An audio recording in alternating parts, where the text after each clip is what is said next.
சாய்ரா, இந்த பதிவில் என்ன சொல்லப்பட்டிருக்குன்னா, உங்களுடைய கைகளும் உங்களுடைய கால்களும் பலரால கட்டப்பட்டிருக்குதுன்னா உங்களால் நம்ப முடியுமா? ஏன் உங்களால் எவ்வளவு முயற்சி செய்தும் ஒரு சுதந்திரமான ஒரு பிடிச்ச வாழ்க்கையை வாழ முடியல? நீங்கள் எவ்வளவு பெரிய பலசாலியாக இருந்தாலும் இந்த கட்டுக்களில் இருந்து அவிழ்க்கவே முடியாது. ஒருத்தர் புறப்பட்டு வரணும், அவர்தான் இந்த கட்டுக்களை அவிழ்க்கணும். அப்போ நீங்கள் என்ன செய்யணும்? உணரும் தருணத்தில் நீங்கள் இருக்கணும். எதையெல்லாம் நீங்கள் பார்க்குறீங்களோ அதை நம்புறீங்க. ஆனால் அது எல்லாமே போய் பார்க்காத பல விஷயங்களை உணர்வு ரீதியாக தான் அதை பார்க்க முடியும். அந்த உணர்வு ரீதியாக நீங்கள் பார்க்க ஆரம்பிச்சிட்டிங்கன்னா அவர் உங்களுடைய கட்டுக்களை அவிழ்த்து உங்களுடைய வாழ்க்கையை சிறப்பானதாக, சந்தோஷம் நிறைந்ததாக, ஒரு வெற்றியாளனாக உருவாக்க முடியும். நிச்சயமா உங்களை அடிமைப்படுத்துறாங்க. ஆனால் நீங்க அவர்களை அடிமைப்படுத்தக்கூடிய காலத்தையும் அவர் தோற்றுவிப்பார். நீங்க முதல்ல யாருக்கும் அடிமை இல்லைன்னு உள்முகமாக நினைக்க வேண்டும். அப்போதான் அவர்கள் உங்களை அடிமைப்படுத்த மாட்டார்கள். நான் பார்க்கறத தான் நம்புவேன் அப்படின்னா உங்கள் வாழ்க்கையில் என்னைக்குமே திருவிழா கோலம் ஏற்படாது. நீங்கள் பார்க்காததையும் நான் நம்புவேன், அதுதான் இறை சக்தி. அந்த மனதில் நீங்கள் செயல்படும்போது ஒவ்வொரு நாளும் உங்களுக்கு கொண்டாட்டமாக மாறும். இது கடவுள்கிட்ட இருந்து வரக்கூடிய வார்த்தைகள் தான். ஸோ நிறைய பாருங்க, உங்கள் சொந்தம், உங்கள் நண்பர்கள் உங்களை பயன்படுத்தி உங்களை ஏணியாக்கி அவங்க உயர்ந்த நிலைக்கு போய் அவர்களோட காலாலேயே உங்களை மிதிக்கிறாங்களா இல்லையா? இதற்கு அப்புறமும் இந்த அடிமை வாழ்க்கை வாழணுமா? கடவுள் கொடுத்த பாதையை நீங்கள் கண்டிப்பாக தேர்ந்தெடுக்கும் போது எவ்வளவு பெரிய அற்புதங்கள் இங்கே இருக்குதுன்றத உங்களுக்கு 2 அனுபவத்தை நான் இங்கே கொடுத்துருக்கேன். முழுக்க முழுக்க என்னுடைய அனுபவம். இந்த அனுபவம் கண்டிப்பாக வெற்றி பாதையை நிச்சயமாக உங்களுக்கு கொடுக்கும். உங்கள் கர்மாக்கள் வழிவிடுது. ஆனால் நீங்கள் கதவை அடைச்சிங்கன்னா ஆபத்தை சந்திக்கிறதுக்கு தயாராக இருக்கிறீங்கன்னு அர்த்தம்.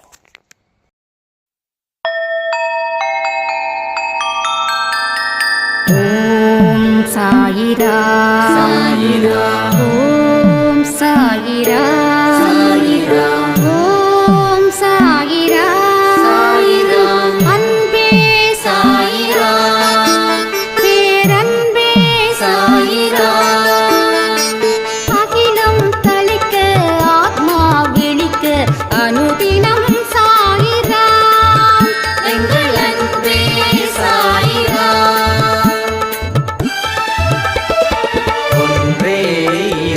ஒன்றே பூமிக்கென்றும் சாயிரா, சரணம் சாயிரா, நன்றே செய்து வாழ்வோம், நாம் ஒன்றே செய்து வாழ்வோம், அன்பே சாயிரா.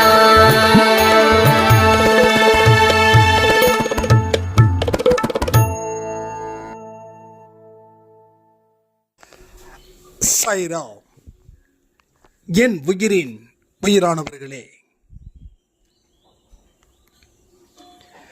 சாயப்பாவுடைய அனுகிரகத்தால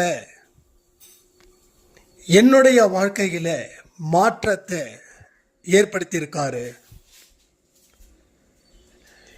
தெய்வத்தின் வழிகாட்டுதல் ஒரு மனுஷனுக்கு முக்கியம் அப்படின்னு நான் பல வருஷமாக அடைந்த துன்பத்தினால இன்னைக்கு நான் தெரிஞ்சுக்கிட்டேன், நாம் எவ்வளவுதான் திறமையா இருந்தாலும், நாம் எவ்வளவுதான் அறிவுபூர்வமாக செயல்பட்டாலும், தெய்வத்துடைய துணை இல்லாமல் வாழ்க்கையில் எந்த அற்புதமும் நடக்காதுன்றது நேற்று இரவு கொடுத்த பதிவின் மூலமாக நான் தெரிஞ்சுக்கிட்டு இப்போ ஒரு சந்தோஷமான வாழ்க்கையை இந்த நாளில் இருந்து நான் வாழ போகிறேன். அன்பேசாய் குடும்பத்தில் இருக்கிற அத்தனை பேரும் எனக்காக பிரார்த்தனை செய்யணும் அப்படின்னு அவங்க ஒரு ரெக்வெஸ்ட் வச்சுருக்காங்க. ரொம்ப நன்றி. நாம் எதிர்பார்த்த விஷயங்கள் ஒவ்வொன்றாக அன்பேசாய் குடும்பத்தில் நடந்துக்கிட்டு இருக்கிறதுக்கு சாயப்பாவுக்கும் நன்றி. அண்ட் நம்ம குடும்பத்தில் இருக்கக்கூடிய அன்பேசாய வெறித்தனமாக நேசிக்கக்கூடிய குழந்தைகளுக்கும் நன்றி. ஏன்னா நல்ல விஷயத்துக்கு யாரும் இங்கே போட்டி போட தயாராக இல்லை. ஆனால் நம்ம குடும்பத்தில் இருக்கிறவங்க நல்ல விஷயத்துக்கு மட்டும்தான் போட்டி. அந்த போட்டி அவங்களுக்கு உள்ளதான் இருக்கு, வெளியில் எவருக்கும் போட்டி இல்லைன்றத நான் புரிஞ்சுக்க முடியுது உங்களுடைய நடவடிக்கைகள் மூலமாக. நீங்கள் நல்ல சிறப்பான ஒரு வாழ்க்கையை தான் வாழ போறீங்க. அதற்கு உண்டான பல இன்டென்ஷன்ஸ் இங்கே நடக்குது. சுற்றி சுற்றி சாயப்பா நம்மளை பார்த்துக்கிட்டே இருக்காரு. சுத்தியிலும் அவர் தான் இருக்கிறாரு. நான் அடிக்கடி சொல்லுவேன், உங்கள் உள்ளுணர்வின் படி வெளி உணர்வு அவருக்கு தான் எல்லா விஷயத்தையும் ஏற்படுத்துது அப்படின்றத அந்த வெளி உணர்வு பூர்த்தி செய்யும். இன்னைக்கு நானும் விஷ்ணு சாய்ராமும் ஒரு வாக் பண்ணிட்டு இருக்கோம். விஷ்ணு கொஞ்சம் ஃபேட்டாக இருப்பார், நேராக பார்த்தவங்களுக்கு ஓரளவுக்கு தெரியும்.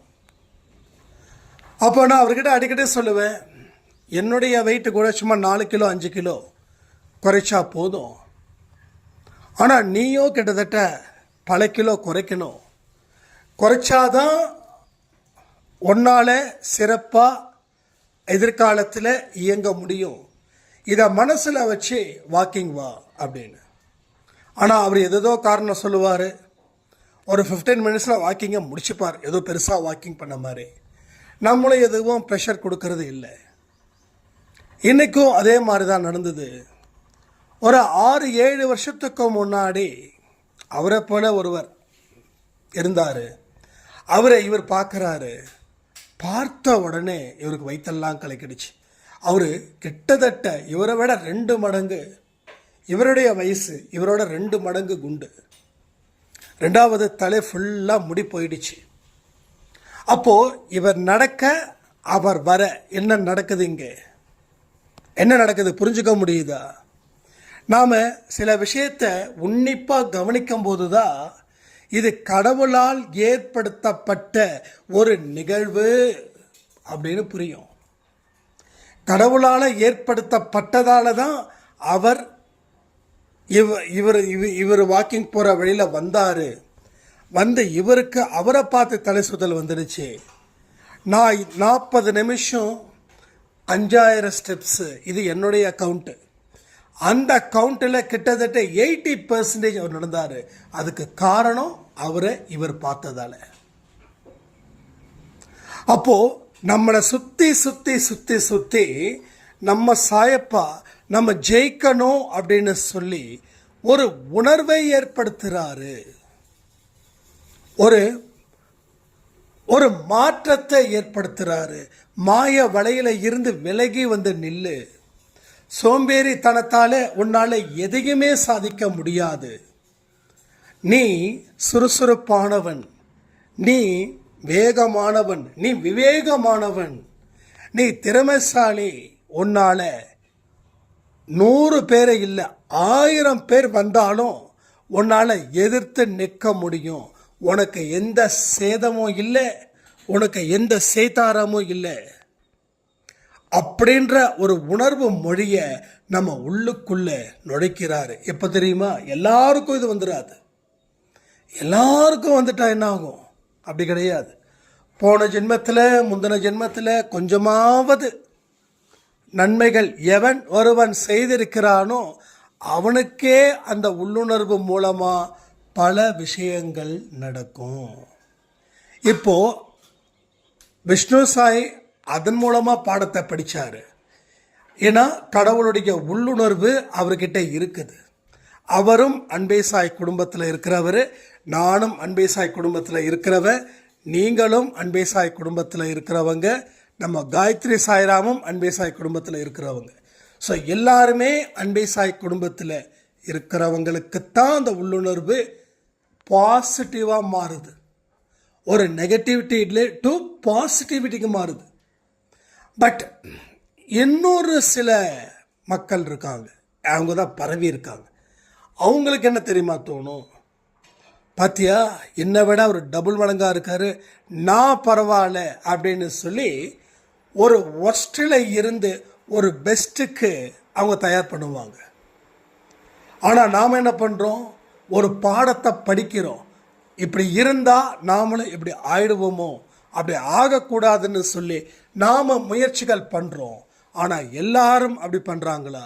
உங்கள் குடும்பத்திலே எடுத்துக்கோங்களேன், 3 பேரோ 4 பேரோ இருக்கீங்க. உங்களை தாண்டி மற்றவங்க யோசிக்கக்கூடிய விஷயம்தான் இது உலகத்தில் இருக்கக்கூடிய மக்கள் யோசிக்கக்கூடிய ஒரு விஷயமாக இருக்குது. அது விஷமாக மாறுது. அவனை விட நான் பரவாயில்ல அப்படின்னு சொல்லி இவங்க என்ன பண்ணுவாங்க? அவங்கள கம்பேர் பண்ணி இவங்க நல்ல மனுஷன் நினச்சிப்பாங்க. அப்போ என்ன ஆகுது? நீ திருந்த முயற்சி பண்ணலை, நீ அவனை மாதிரி ஆக முயற்சி பண்ணுற அப்படின்னு தோணும்.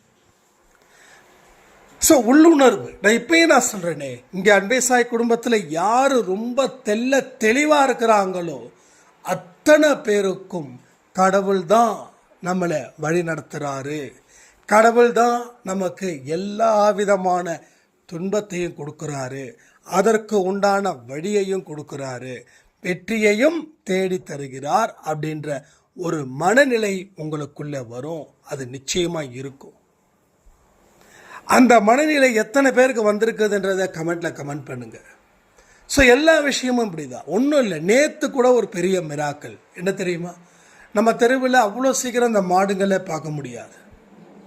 அப்போது ஆஃபீஸில் சொல்கிறேன், அப்போ திடீர்னு ஒரு வேனில் இருந்து கொய்யாக்காய் அண்டு தக்காளி அண்டு நிலக்கடலை இதெல்லாம் வந்து விற்றுட்டு நம்ம ஆஃபீஸ்க்கு முன்னாடி தான் வந்து அவங்க ஒரு வேனில் வந்து வராங்க. அப்போ நான் என்ன சொன்னேன், இது மாதிரி கொஞ்சம் தேவையானதெல்லாம் வாங்கிக்கலாம்ல, ஏன்னா இவங்களுக்கு நம்ம உதவி செஞ்சால் நல்லா இருக்கும்ல, அவங்களுக்கும் நமக்கு உதவி செய்கிறோம், அவங்களும் நமக்கு உதவி செய்கிறாங்கன்னும் போது சரி ஓகே அப்படின்னு சொல்லி விஷ்ணு சாய்ராம் தக்காளி, கொய்யாக்காய், தென் வந்து நிலக்கடலை இதெல்லாம் வாங்கினார். வாங்கும்போது அங்கேருந்து 4 மாடுங்க வருது. அந்த 4 மாடுங்களுக்கும் அந்த முட்டைகோஸை அவர் பிச்சு போடுறாரு, அந்த 4 மாடுங்க சாப்பிட்றாங்க. அப்போ இதில் இருந்து என்ன நமக்கு தெரியுது? இங்கே நிற்கணும், அந்த 4 மாடு வரணும், நீ வாங்கணும். ஒருவேளை விஷ்ணு சாய் வரல வாங்கலை அப்படின்னா அந்த வண்டி நகர்ந்துருக்கும். அந்த வண்டி நகர்ந்திருந்தால் அந்த மாடுங்களுக்கு சாப்பாடு இருந்திருக்காது.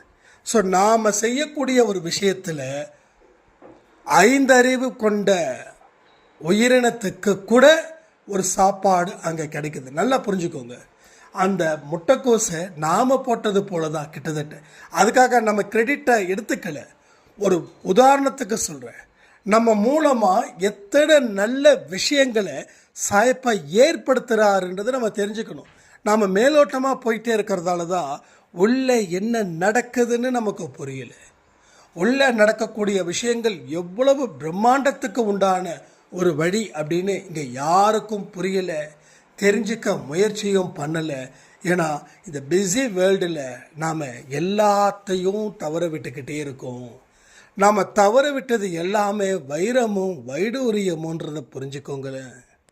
ஒரு பித்தளை எடுத்துக்கிட்டு வைரத்தை தள்ளி விடுறோம். ஒரு பித்தளையை தான் நம்ம வச்சிருக்கிறோம், வைரத்தை நம்ம வச்சில்ல. அப்போது எல்லா விஷயத்தையும் நம்ம டீட்டெயில்டாக பார்க்கும்போது கொஞ்சம் ஆரம்பத்தில் கஷ்டம் இருக்கும், ஆனால் போக போக அது நமக்கு பழகிடும். அப்போ ஒரு காரியம் இங்கே நடக்குதுன்னா உன்னை சுற்றியும் என்னென்ன நல்ல விஷயங்கள் நடக்குது, என்னென்ன கடவுள் உங்களுக்கு போதிக்கிறாரு. இப்போ விஷ்ணுசாயிக்கு அடுத்த கொஞ்ச நாளில் அவர் உடம்பை குறைக்கணும்னு முடிவு பண்ணதுக்கு காரணம் இன்றைக்கி காலையில் அவரை பார்த்ததால. அப்போ நாம் எந்த மனதுடன் பிறருக்கு எந்த செயல்களை செய்கிறோமோ அது நமக்கும் உதவியாக நிற்குது. நம்மளுக்கு கண்ணுக்கு தெரியாத உயிரினத்துக்கும் அது உதவியாக இருக்குது. அந்த மாடு நேற்று அந்த முட்டைகோசை சாப்பிட்டதால. இப்போ இதில் இருந்து நீங்கள் என்ன தெரிஞ்சுக்கிறீங்க அப்படின்றத கமெண்ட் பண்ணுங்கள். ஏன் சொல்கிறேன் அப்படின்னா, இதை நீங்கள் ஆழ் மனசில் லிங்க் பண்ணும்போது உங்களுக்கு இருக்கக்கூடிய அவநம்பிக்கை அப்படின்றது துடைத்து எரியப்படுகிறது. இந்த ஆழ் மனசில் இருக்கக்கூடிய அவநம்பிக்கையுடைய வெளிப்பாடு தான் இன்றைக்கி வாழ்க்கையில் நாம் பெற்றுக்கொண்டு இருக்கக்கூடிய தோல்விகள். அப்போ அந்த ஆழ் மனசில் அந்த நம்பிக்கை அப்படின்ற விதையை விதைக்கணும்னா என்ன செய்ய முடியும்? கடையில் போயிட்டு விதையை வாங்கி போட்ட முடியுமா? அதுக்கு விதையே என்னது? நம்பிக்கைக்குரிய வார்த்தைகள். அது போலியான நம்பிக்கைகள் கிடையாது. நிறைய பேர் போலியான நம்பிக்கையில் இருப்பாங்க. ஐ ஃபீல் என்ன பண்ணுறேன்னா, இந்த மூட நம்பிக்கையை கனெக்ட் பண்ணுறது அது உங்களை எல்லா இடத்துலையும் கவுத்துடும். எல்லா இடத்துலையும் கவுத்துடும். ஒரு இடத்துல கூட அது உங்களுக்கு அந்த நேரத்துக்கு மட்டும்தான் ஒரு சந்தோஷத்தையும் சுகத்தையும் நம்பிக்கையும் தரும். ஒரு ஸ்டேஜை தாண்டிடுச்சுன்னா அது இருக்கிறத எல்லாத்தையும் உறிஞ்சிடும். மூட நம்பிக்கை என்றைக்குமே ஆகாது. மூட நம்பிக்கையில் வரக்கூடிய நம்பிக்கைகள் தான் இன்னைக்கு எல்லா மனுஷனுடைய ஆழ் மனசுலையும் இருக்குது. ஒரு கோயிலுக்கு போகிறான், எல்லா விஷயத்தையும் செய்கிறான், தனக்கு பிரச்சனை தீருதுன்னு காத்திருக்கிறான், பிரச்சனை தீரல. அப்போது இது வழி இல்லைன்னு அவன் யோசிக்கல, வேற எந்த கோயிலுக்கு போகலான்னு அவன் யோசிக்கிறான். மீண்டும் அந்த கோயிலுக்கு அவன் படையெடுக்கிறான், மீண்டும் காத்திருக்கிறான், மீண்டும் பிரச்சனைகள் தீரல. இப்போ அவனுடைய பிரச்சனைகள் குட்டி போட ஆரம்பிச்சிடுச்சு. இப்படி தான் இங்கே நடக்குது. அப்போது நீ என்ன செய்யணும்? பிரச்சனைக்குரியான தீர்வு வேணும், அதே போல் தெய்வ நம்பிக்கை வேணும். ஆனால் அது மூட நம்பிக்கையாக இருந்துடக்கூடாது. ஏன்னா கர்மயோகம் அப்படின்றதுல நமக்கு எந்த இடத்துலையும் தெளிவாக கடவுள் சொல்லியிருக்காரு. பகவத்கீதையில் சொல்லியிருக்கக்கூடிய வார்த்தைகள் தான், செயல் புரியாதவனை நான் அண்டுவது இல்லை. செயல் புரிந்தவனை மட்டும்தான் கடவுள் தன் பக்கம் வச்சிருக்கார். செயல் புரியாதவனே கடவுள் வச்சிருக்கவே இல்லை. ஒரு வீட்டில் ஒரு டிவி வாங்குறீங்க, உங்கள் வீட்டில் ஒரு 65 இன்ச்சோ இல்லை 100 இன்ச்சோ வாங்குறீங்க. அதை வாங்கி யூஸ் பண்ணால் பிரச்சனை இல்லை. அதை வாங்கி யூஸ் பண்ணவே இல்லை, ஒரு 10 வருஷம் கழித்து அதை யூஸ் பண்ணுறீங்க. இப்போது அந்த டிவி ஆன் ஆகுமா, ஆன் ஆகாதா? ஆன் ஆனாலும் அன்னைக்கு இருக்கக்கூடிய அப்டேஷனில் அந்த டிவி நிற்குமா நிற்காதா? இவ்வளோதான் கேள்வி. அப்போது பயன்படுத்தாத பொருள் எப்படி பயன்படாமல் போகுதோ, பயன்படுத்தாத உடலும் பயன்படுத்தாமலே போயிடும். அது எளிதில் போயிடும். புரியுதா? ஸோ வாழ்க்கையில் இன்னைக்கு பெற்ற துன்பத்திற்கு அடிப்படை பேசிக் ரீசன் என்ன தெரியுமா? நம்மளுடைய உடலை, நம்ம மனதை சரியான வழியில் பயன்படுத்தலைன்ற ஒரே ஒரு விஷயம் மட்டும்தான். அதை நீங்கள் சரியாக பயன்படுத்த முயற்சி பண்ணுங்க.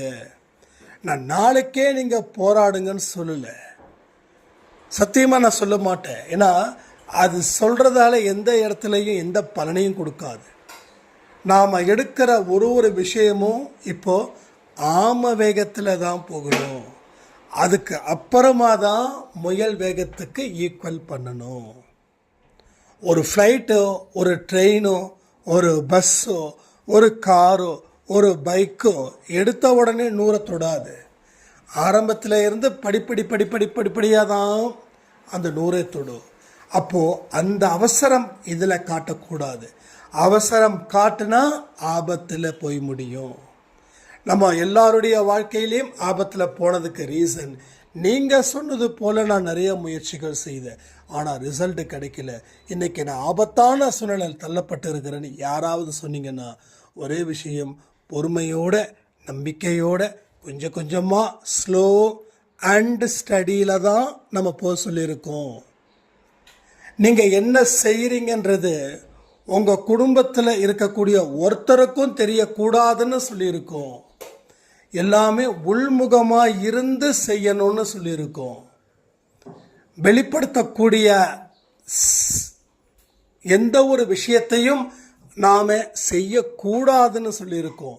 அப்படி இருந்தும் நீங்கள் வெளிப்படுத்துகிறீங்க, அப்படி இருந்தும் எல்லா ரகசியத்தையும் நீங்கள் சொல்கிறீங்க. ஏன்னா இது எல்லாமே அடிப்படை ஆதாரம் என்கிட்ட இருக்குது. நீங்கள் பேசும்போது நிறைய வார்த்தைகள், நிறைய மனுஷங்க, நிறைய சைராம்ஸ் என்ன தெரியுமா பேசுகிறாங்க, என்னோடய ஃப்ரெண்டுக்கிட்ட தாங்க நான் சொன்னேன் இதை செய்கிறேன் அதை செய்கிறேன்னு, ஆனால் என்னால் எதுவுமே செய்ய முடியலைங்க. என் ஃப்ரெண்டு கூட நல்லா என்கரேஜ் பண்ணான், ஆனால் அதுக்கப்புறம் என் ஃப்ரெண்டு எங்கள் வீட்டுக்கு வந்து இதெல்லாம் ஆகாதுன்னு சொல்கிறா, என்ன பண்ணுறதுன்னு தெரியல அப்படின்னு. அப்போது நம்மளுடைய அவங்கள சதி பண்ணுறாங்கன்னு சொல்லலை, அவங்கவுங்க அறிவுக்கு எவ்வளவு எட்டுதோ அதை பற்றி தான் பேசுவாங்க. ஒன்றும் இல்லை, எல்கேஜி படிக்கிற ஒரு குட்டி பாப்பா கிட்ட மேக்ஸில் ஒரு சம்மை கொடுத்து இந்த ப்ராப்ளத்தை சால்வ் பண்ணுமா செல்லும் அப்படின்னா அது உங்களை கிறுக்குன்னு நினைக்குமா நினைக்காதா? ஏன்னா அதுக்கு உட்பட்டு தான் நீங்கள் பேசணும். ஏ ஃபார் ஆப்பிள் சொல்லுன்னா அது A for apple, B for ball அப்படின்னு சொல்லும், ரைட்டா?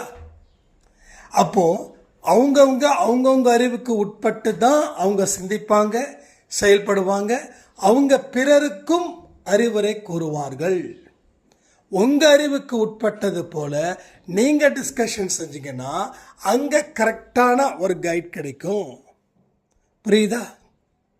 அப்போது என்ன பண்ணுறாங்கன்னா அவங்க அறிவுக்கு எட்டப்படாத விஷயங்கள் அது பாசிபிள் இல்லைன்னு அவங்களுக்கு தெரியறதால அதை அவர்கள் உங்களுக்கு ப்ரெஷர் கொடுக்குறாங்க. நானுமே அன்பேசால் யாருக்குமே ப்ரெஷர் கொடுக்கல, எல்லா விஷயத்தையும் எடுத்து வைக்கிற, சிந்திச்சு செயல்படுங்கன்ற, இதை அப்படியே செய்யுங்க அப்படின்னு சொல்லி எங்கேயும் நான் பிளைண்டாக சொல்கிறது இல்லை. எல்லா இடத்துலையும் சிந்திக்கணும், எல்லா இடத்துலையும் சிந்திச்சதை செயல்படுத்தணும். சிந்திச்சுக்கிட்டே இருந்தால் நெகட்டிவிட்டி வரும், செயல்படாமல் விட்டால் வாழ்க்கையை ஆபத்தில் வந்து முடியும். அதனால் என்ன செய்யணும் என்ன செய்யக்கூடாது இது அடிக்கடி நான் சொல்கிறேன் இல்லை. என்ன செய்யணும் செய்கிறது ஒரு பக்கமோ, செய்யக்கூடாததை மறுபக்கமோ எழுதுங்க. அதை தினம் தினம் தினம் தினம் தினம் படிங்க. படிக்க தான் அந்த விஷயம் பிடிப்படும். மேலோட்டமாக படித்தா அந்த நேரத்துக்கு மட்டும் சரின்னு தோணும், ஆனால் மறந்துடுச்சுன்னா மறுபடியும் பழைய வாழ்க்கைக்கு நாம் வந்துடுவோம். ஸோ இதை எல்லாத்தையும் ஆராய்ந்து பார்த்து உங்கள் வாழ்க்கைக்கு தேவையான விஷயத்தை நீங்கள் தேர்ந்தெடுக்கக்கூடிய உரிமை உங்ககிட்ட இருக்குது. முழு சுதந்திரமும் இங்கே இருக்கிற எல்லா மனுஷங்கக்கிட்டையும் இருக்குதுன்றதை பரிபூரணமாக நம்புங்கள். நீங்கள் நினைக்கலாம் எனக்கு கணவன் என்னை வந்து சித்திரவதை பண்ணுறாரு, என்னோடய மாமியார், இதெல்லாம் ஒன்றுமே கிடையாது. நான் என்ன சொல்கிறேன், உள்முகமாக செயல்படுங்கன்ற, உள்முகமாக செயல்படுங்க. உள்முகம் என்ன தான் உங்களை 10 பேரோ 10,000 பேரோ உங்கள் அடிமையாக வச்சிருந்தாலும், 10 பேரோ 10,000 பேரோ உங்களுக்கு அடிமையாக வச்சிருந்தாலும், நீங்கள் உள்முகத்தில் நீங்கள் சுதந்திரவாளியாக இருந்தால் அந்த 10,000 பேரையும் நீங்கள் அடிமையாக்க முடியும். அதுக்காக அடிமையாக்கிறது நம்மளுடைய குடும்பத்தில் அந்த ஒரு வார்த்தையே இல்லை. நான் என்ன சொல்கிறேன்னா அந்த அளவுக்கு இட்ஸ் அ பவர்ஃபுல் நம்மளுடைய மைண்டு. அப்போ நீங்கள் சுதந்திரமானவர்கள், அதாவது வெளிப்படையாக சில விஷயத்தை பேசினாதான் எதிர்ப்புகள் வருது. உள்முகமாக நீங்கள் முதல்ல தயாராகுங்க. உள்முகமாக தயாராக தான் உங்களுடைய செயல்படக்கூடிய திறன் வெளிப்படும் போது அவர்கள் ஆச்சரியப்படுற அளவுக்கு உங்கள் வாழ்க்கை மாறும். நிறைய அனுபவத்தை நான் சொல்லியிருக்கேன் இங்கே அன்பேசாய் குடும்பத்தில். அதில் முக்கியமானதை சொல்லுங்கள் பார்க்கலாம். என்னென்ன இந்த விஷயத்தை நான் எதோட லிங்க் பண்ணுறேன் தெரியுமா? அன்பே சாய் ஆடியோவை முழுசாக கேட்குற அத்தனை பேருக்கும் தெரியும். மறுபடியும் உங்களுடைய ஒரு மெமரிக்காக ரீகால் பண்ணுறேன். ஸோ ஒரு வீட்டில் ஒரு பெண்ணு படித்தவங்க, கூட்டு குடும்பம், அவங்க கணவர் அந்த பொண்ணை அடிமைப்படுத்தினாங்க, மாமியார் அடிமைப்படுத்துனாங்க, மாமனார் அடிமைப்படுத்துனாங்க, அந்த பொண்ணோட மாப்பிள்ளையோட கூட பிறந்தவங்க அடிமைப்படுத்தினாங்க. உள்முகமாக அவங்க தயாரானாங்க. ஒரு நாள் ப்ராப்ளம் வெடிச்சது. அவங்க செயல்பட்ட விதம் அந்த குடும்பத்தை அந்த அந்த அந்த அந்த குடும்பத்தில் இருக்கிற அத்தனை குடும்ப உறுப்பினர்களும் அந்த பெண்ணை தாங்குறாங்க. ஒரு போன வாரம் கூட மெசேஜ் பண்ணாங்க. ஆனால் இந்த சந்தோஷத்தை இந்த ஜென்மத்தில் இந்த குடும்பத்தில் நான் பெறுவேன்ற நம்பிக்கையே எனக்கு இல்லைன்னா இன்றைக்கி எல்லாருமே என்னோடய சொல்லுக்கு கட்டுப்படுறாங்க. ஆனால் எனக்கு ஆணவமோ அகங்காரமோ வந்துருமோன்னு எனக்கு பயமாக இருக்குது. அதாவது அப்போ என்ன பயந்தாங்கன்னா, நம்ம வாழ்க்கையை தொலைச்சிட்டாங்களே இவங்க எல்லாம் சேர்ந்துன்னு. இப்போ என்ன பயப்படுறாங்கன்னா, அவங்கள நாம் ஆணவத்தோடு நடத்துவோமோ அகங்காரத்தோடு நடத்துவோமோ. வரலாறு திரும்புதுன்னு சொல்லுவாங்க இல்லையா? அதே போல் தான் வரலாறு திரும்பும் அன்பே சாய் குடும்பத்தில் மட்டும். மற்ற இடத்துலலாம் பல ஜென்மங்கள் ஆகும். ஆனால் இந்த குடும்பத்திலேயோ இந்த ஜென்மத்திலேயே எல்லாமே நடக்கும். அதை எல்லாம் தெரிஞ்சுக்கிட்டு வாழ்க்கையை வாழ நீங்கள் முயற்சி பண்ணுங்கள். உங்கள் வாழ்க்கையில் இனிமேலாவது ஒரு புதிய அத்தியாயத்தை எழுதுங்க. அந்த அத்தியாயத்தில் கடவுள் ஹீரோவாக இருக்கட்டும், அந்த அத்தியாயத்தில் கடவுள் தான் எல்லாமே அப்படின்னு ஒரு முன்னுரிமை கொடுத்து அதை நீங்கள் ஆரம்பிங்க. சின்ன வயசில் பார்த்தீங்கன்னா நம்ம பிள்ளையார் சுழி போட்டு எழுதியிருப்போம். இப்போ யாரும் எழுதுறது இல்லை. அதனால தான் நான் சின்ன வயசுன்னு சொன்னேன். ஏன்னா இப்போ எல்லாருமே மொபைலில் தான் யூஸ் பண்ணுறோம். மொபைலில் எங்கே பிள்ளையார் சுழி போட முடியும்?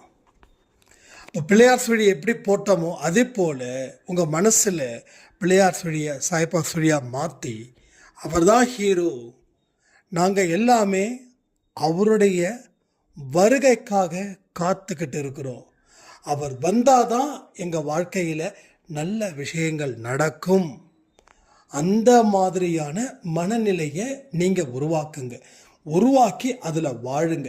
வாழ்ந்து அதில் நீங்கள் சாதிச்சிடுங்க. இதுதான் நம்ம வாழ்க்கைக்கு ஏற்றதும் நம்ம வாழ்க்கைக்கு வெற்றி பெற வைப்பதற்கும் உண்டான ஒரு முயற்சின்னு சொல்லி இந்த பதிவை நான் முடிக்கிறேன். ஜெய் சாய்ராம்.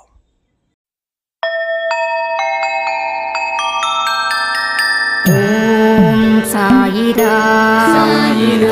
ஓம் சாயிராம்.